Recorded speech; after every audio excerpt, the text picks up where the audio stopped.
नमस्कार।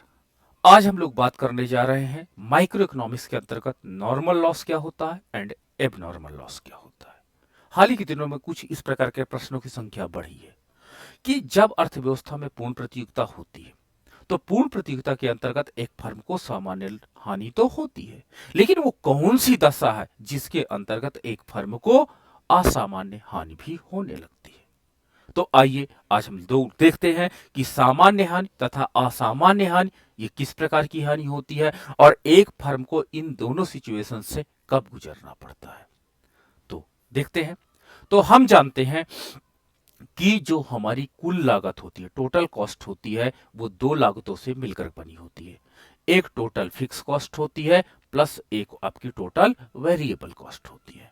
तो कुल लागत में टोटल कुल लागत, कुल स्थिर लागत तथा कुल परिवर्तनशील लागत का योग होता है। ठीक है। तो कुल स्थिर लागत वो लागतें होती हैं जो उत्पादक कभी क्या होता है रिड्यूस नहीं कर पाता। इन लागतों को उसको वहन करना पड़ता है चाहे कोई उत्पादन करे या ना करे। लेकिन टोटल वेरिएबल कॉस्ट वो कॉस्ट होती है जो परिवर्तनीय संसाधनों को लगाने के बाद उसे वहन करना पड़ता है, जैसे मजदूरी है, कच्चा माल है। तो इन संसाधनों को जितना लगाएगा टोटल वेरिएबल कॉस्ट का मान उतना ज्यादा होता चला जाएगा। एक उत्पादक क्या करता है कि उसको एस वस्तु का इतना मूल्य मिले, इतनी वस्तु से रेवेन्यू मिले कि कम से कम टोटल फिक्स कॉस्ट तथा टोटल वेरिएबल कॉस्ट को वो कवर कर सके। यानी एक सामान्य स्थिति में एक उत्पादक चाहेगा कि टोटल रेवेन्यू कम से कम इतना मिले कि टोटल रेवेन्यू और टोटल कॉस्ट दोनों बराबर रहे। ये सामान्य लाभ की स्थिति होती है।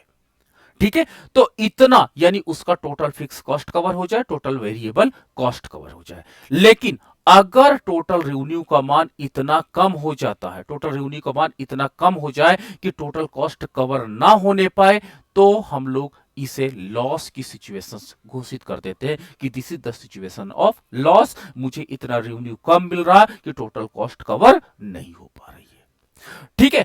अगर आपका इतनी रेवेन्यू कम मिले कि आपकी टोटल कॉस्ट में से टोटल फिक्स कॉस्ट तो आपको वहन करनी पड़ती है, टोटल वेरिएबल कॉस्ट आपकी कवर हो जाती है।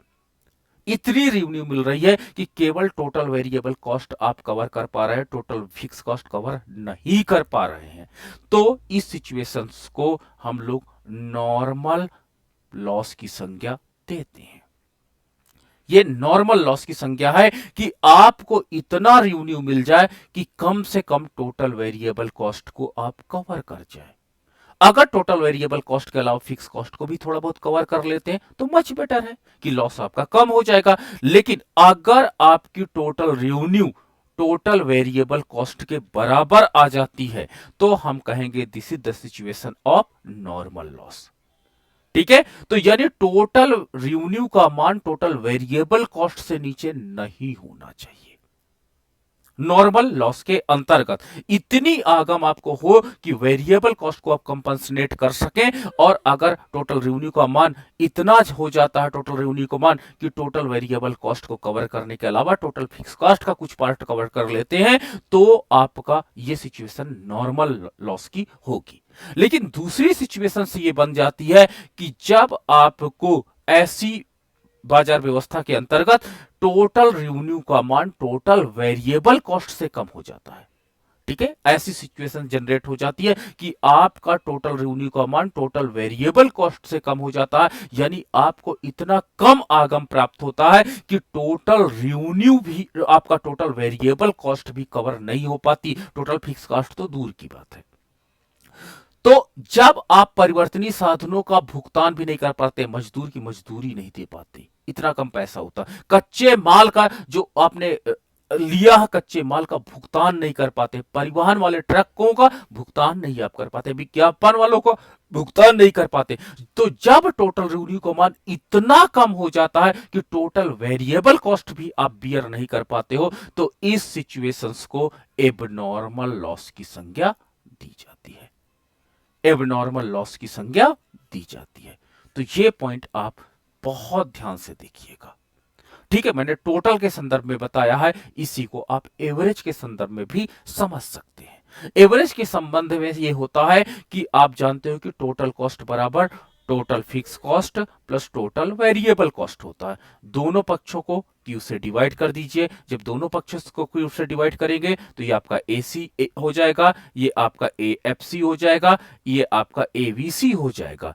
ठीक है, तो अब आपको जो आपका प्राइस है, जब प्राइस का मान एवरेज वेरिएबल कॉस्ट के बराबर या अधिक होता है तो उस सिचुएशंस को आप नॉर्मल लॉस कहोगे। क्या कहोगे? अगर प्राइस का मान इक्वल हो या ग्रेटर देन हो। ठीक है, ग्रेटर देन या इक्वल हो, आप ऐसे कर दो, ग्रेटर देन या इक्वल है किसके? ABC के। तो ये सिचुएशन आपकी क्या हो जाएगी? नॉर्मल लॉस की हो जाएगी। बहुत गौर से देखिएगा। ठीक है, लेकिन अगर P का मान इतना प्राइस कम मिल रहा है कि आपका एवरेज वेरिएबल कॉस्ट कवर नहीं हो पा रहा है, तो इस प्रकार की सिचुएशंस को आप लोग क्या कहोगे? एबनॉर्मल लॉस कहोगे। एबनॉर्मल लॉस की संज्ञा इसे हम लोग देते हैं। तो ये आपका कॉन्सेप्चुअल फ्रेमवर्क हो जाता है कि जब आपको इतना रेवेन्यू मिले कि वेरिएबल कॉस्ट का कवर हो जाए या उससे भी ज्यादा हो जाए, तो ये आपका नॉर्मल लॉस होगा। लेकिन आपको इतना कम रेवेन्यू मिले, इतना आपका प्राइस कम है कि आप वेरिएबल कॉस्ट को भी कवर ना कर पाओ, तो ये आपकी कंडीशन जो हो जाएगी, ये कंडीशन आपकी एबनॉर्मल लॉस को रिप्रेजेंट करेगी।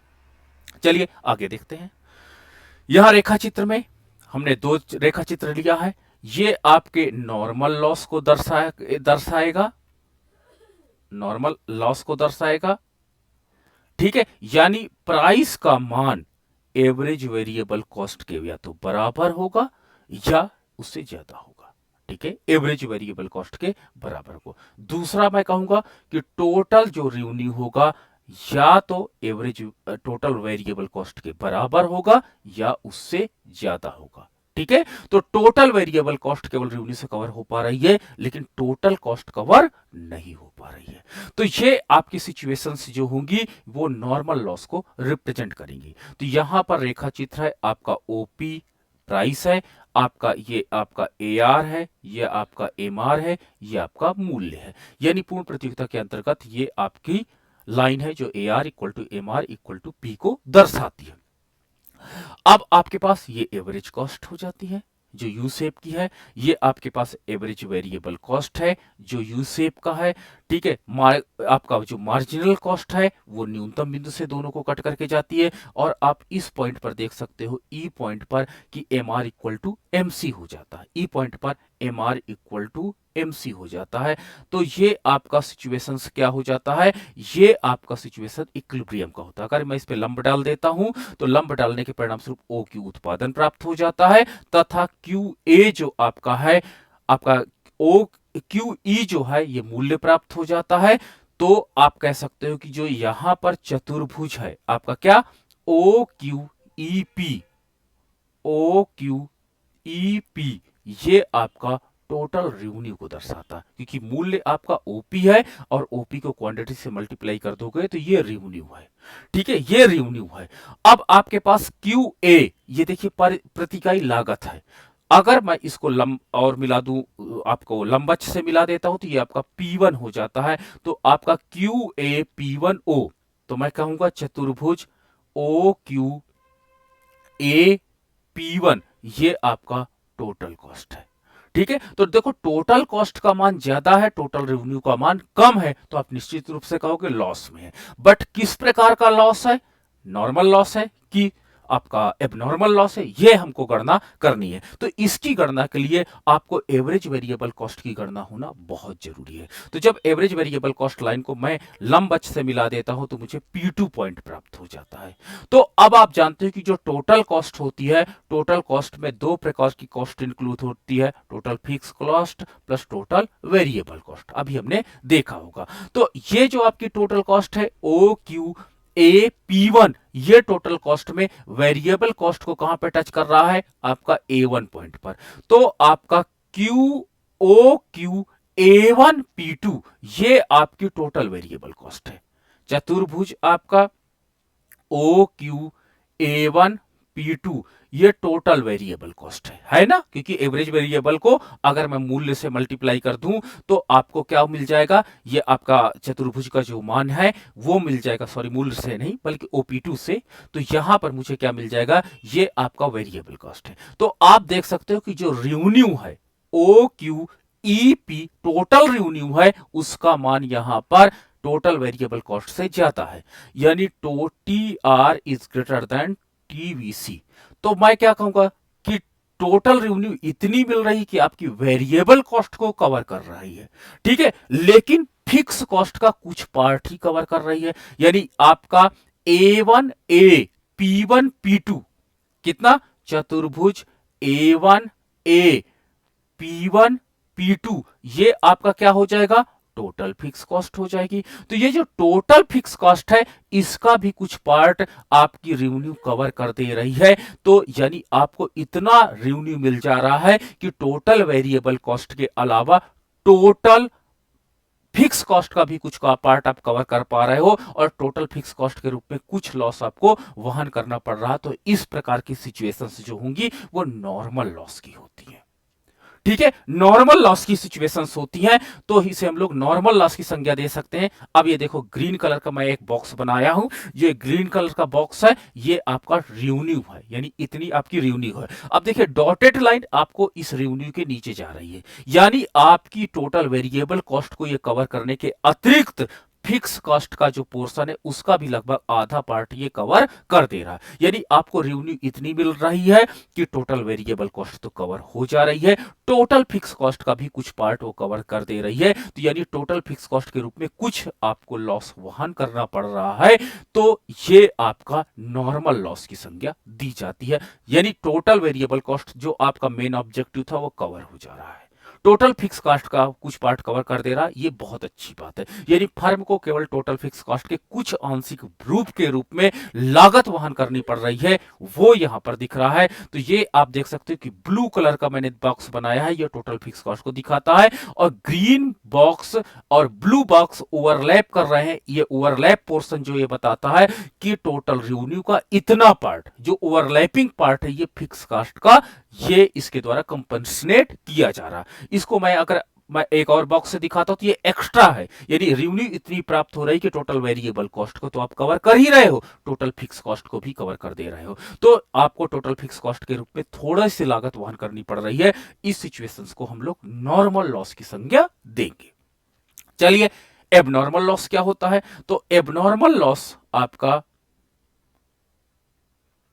एबनॉर्मल लॉस जो आपका होता है जब आपका प्राइस का मान इतना कम हो जाता है कि एवरेज वेरिएबल कॉस्ट भी कवर नहीं हो पाती, या पी आपका टोटल रेवेन्यू इतना कम आता है कि टोटल वेरिएबल कॉस्ट के न बराबर नहीं, कम हो जाता है, टोटल वेरिएबल कॉस्ट से कम हो जाता है, ठीक है। तो प्राइस का मान एवरेज वेरिएबल कॉस्ट से कम हो जाए, या टोटल रेवेन्यू का मान जब टोटल वेरिएबल कॉस्ट को भी कंपनसेट न करने पाए, तो इस सिचुएशंस को हम लोग क्या कहते हैं, एबनॉर्मल लॉस की संज्ञा देंगे, ठीक है। आपको इतना कम रेवेन्यू प्राप्त हो रही है कि आप अपनी वेरिएबल कॉस्ट को, मजदूर को मजदूरी नहीं दे पा रहे हो, ट्रक वाले को परिवहन भाड़ा नहीं दे पा रहे हो, विज्ञापन वालों को विज्ञापन लागतें नहीं दे पा रहे हो। सोचिए इतनी बुरी कंडीशन हो जाए, फिक्स कॉस्ट तो आपको वहन करनी ही पड़ रही है, वेरिएबल कॉस्ट भी अपने पॉकेट से आपको देनी पड़ रही है। तो लॉस जब आपको फिक्स कॉस्ट के रूप में हो प्लस कुछ आंशिक भाग या पूरा भाग आपका वेरिएबल कॉस्ट के रूप में हो, तो इसे हम लोग एबनॉर्मल लॉस की संज्ञा देंगे। देखो ये आपके पास आपका AR equal to MR equal to P है, ये आपका एवरेज कॉस्ट लाइन है, ये आपका एवरेज वेरिएबल कॉस्ट लाइन है, दोनों यू शेप के हैं। आपका ये मार्जिनल कॉस्ट पॉइंट है, लाइन है। इक्विलिब्रियम पॉइंट कहां पर हो जाएगा, MR equal to MCE point पर हो जाएगा, जहां पर MR और MC दोनों बराबर है। यहां से अगर मैं लंब डाल देता हूं तो ये Q उत्पादन हो जाता है, OQ आपका उत्पादन हो गया। OQ उत्पादन को अगर ये मूल्य OP प्राइस से मैं मल्टीप्लीकेशन कर दूंगा तो ये जो आपका बॉक्स हो जाएगा चतुर्भुज आपका OQEP, ये आपका क्या हो जाएगा, टोटल रेवेन्यू हो जाएगा ना टोटल रेवेन्यू। अब देखो टोटल रेवेन्यू इतना मिल रहा है, अगर मैं एसी को मिला दूं इधर, एसी को मिलाने के बाद ये एस का नाम ए रख दूं, इसका नाम P1 रख दूं, तो ये जो आपके पास होगा चतुर्भुज आपका OQAP1, ये आपका हो जाएगा टोटल कॉस्ट। देखो टोटल कॉस्ट का मान ज्यादा है, टोटल रेवेन्यू का मान कम है, तो आप कहोगे लॉस है। बट लॉस किस प्रकार का है, नॉर्मल है कि एबनॉर्मल लॉस है, ये हमको गणना करनी है। तो मैं एवरेज वेरिएबल कॉस्ट को मैं मिला देता हूं आपका लंबच से, तो P2 पॉइंट मिल जाता और इसको मैंने A1 नाम रख दिया। तो आप देख सकते हो कि चतुर्भुज Q आपका OQA1 आपका P2, ये आपका टोटल वेरिएबल कॉस्ट है। देखो टोटल वेरिएबल कॉस्ट है, डॉटेड लाइन से नीचे का जो ये पोर्शन है टोटल वेरिएबल कॉस्ट को। और रेवेन्यू देखो इतनी कम आ रही है कि टोटल वेरिएबल कॉस्ट को भी कवर नहीं कर पा रही है। देखो है ना बैड सिचुएशन कि जब आपको रेवेन्यू इतनी कम मिल रही है कि टोटल वेरिएबल कॉस्ट को भी कवर नहीं कर पाते हो, तो आपको एबनॉर्मल लॉस वहन करना पड़ता। लेकिन यहां पे देखो कि जो रेवेन्यू थी टोटल वेरिएबल कॉस्ट से ज्यादा थी, तो कम से कम टोटल वेरिएबल कॉस्ट के बराबर रेवेन्यू आपको मिले तभी तो आप नॉर्मल लॉस पे रहोगे। तो यहां पर जो आपकी रेवेन्यू है वो टोटल वेरिएबल कॉस्ट से कम है, तो आप प्रूफ करोगे कि देखो इतना आपका वेरिएबल कॉस्ट भी उसने वहन नहीं कर पाया। P2A1E कम से कम इतना और मिल जाता तो हम नॉर्मल लॉस में आ जाते, बट नॉर्मल लॉस से हम नीचे हैं, अर्थात एबनॉर्मल लॉस पर है। ठीक है, तो अब आप देख सकते हो कि ये जो आपने देखा होगा ये कलरफुल आपका जो आपका आयत है, ये कलरफुल आयत बताता है कि इतना अगर और मुझे रेवेन्यू प्राप्त हो जाती तो कम से कम मैं एबनॉर्मल लॉस को नॉर्मल लॉस में कवर कर देता। तो मेरी रेवेन्यू इतनी कम है कि मैं टोटल वेरिएबल कॉस्ट को भी कवर कर नहीं कर पा रहा हूं, तो मुझे टोटल फिक्स कॉस्ट के रूप में एक लागत वहन करनी पड़ रही है, और आपका ये जो कलरफुल बॉक्स है इसके बराबर और टोटल वेरिएबल कॉस्ट की भी लागत को वहन करना पड़ रहा है। तो ये मेरे लिए एबनॉर्मल लॉस की सिचुएशंस होगी। तो इस प्रकार आप देख सकते हो कि ये ब्लू कलर का है, टोटल फिक्स कॉस्ट है, और ये जो आपका आपका ये यहां पर आप देख सकते हो कि एक कलरफुल बॉक्स है, यानी दो आपके पास बॉक्स हैं, एक वेरिएबल कॉस्ट को दिखाता, एक आपका फिक्स कॉस्ट को दिखाता है। ये दोनों लॉस के रूप में एक उत्पादक को वहन करना पड़ रहा है, तो orange colour and blue colour दोनों के रूप में वहन करना पड़ रहा है, तो ये आपका एबनॉर्मल लॉस होगा। यानी रेवेन्यू जब आपकी इतनी कम मिले कि आपका वेरिएबल कॉस्ट कवर ना होने पाए, तो हम लोग इसे एबनॉर्मल लॉस की संज्ञा देते हैं। तो ये ग्रीन बॉक्स देख सकते हो कि ग्रीन बॉक्स के अलावा आप देख सकते हो ग्रीन बॉक्स यानी टोटल रेवेन्यू इतनी ज्यादा कम है कि वो टोटल वेरिएबल कॉस्ट को वहन नहीं कर पा रही है, तो इसे हम लोग टोटल एबनॉर्मल लॉस कहेंगे। यानी आपका ये जो टोटल रेवेन्यू है इसका मान टोटल वेरिएबल कॉस्ट से भी कम है, ये हम कह सकते हैं। अतः हम कहेंगे कि यहां पर एक फर्म को एबनॉर्मल लॉस हो रहा है। तो इस तरह के प्रश्नों की इस समय हाल ही के दिनों मैंने देखा संख्या बढ़ गई है। आप इन पॉइंट्स को बहुत केयरफुली देखिएगा, और आपके कोई भी प्रश्न हो तो आप हमारे साथ जरूर शेयर करिएगा। हम उन पर नए लेक्चर्स या वीडियो लाते रहेंगे। So much, thank you.